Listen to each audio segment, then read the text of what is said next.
บแล้วรอนะครับท่านปู่อธิษฐานจิตนะครับตอนนี้จิตปิโส9 จบเรียบร้อยนะครับเป็นสิริมงคลนะครับเดี๋ยวสักพักปู่มีชัยจะอธิษฐานจิตเมตตาไปยังวัตถุมงคลรุ่นเงินไหลมานะครับถ้าอธิษฐานจิตตามนะครับเพื่อเงินได้ไหลมาเข้าตัวเรานะอธิษฐานจิตตามไปเงินจะได้ไหลมาเข้าตัวเราอธิษฐานเป็นสิ่งดีๆนะเงินทองไหลมาเทมา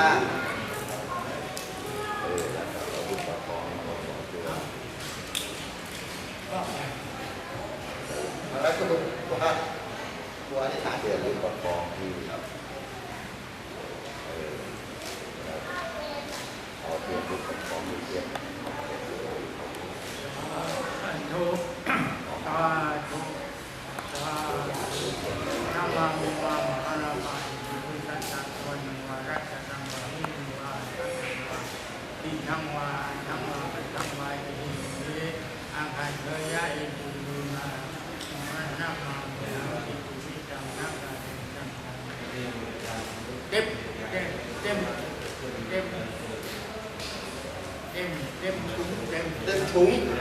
ปู่บอกเต็มถุงช่วยกันสาธุเต็มถุงเงินเต็มถุงเต็มบ้านเต็มเรือนจบแล้วชัยยะชัยโยปู่ชัยยะชัยโยสาธุ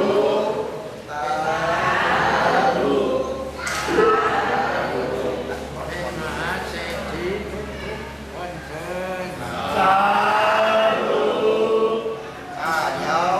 เดี๋ยวพระคุณปู่นะ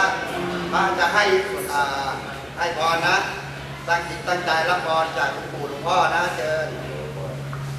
พนมมือตั้งจิตตั้งใจ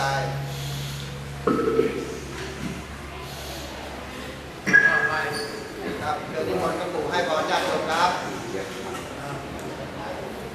ยะตา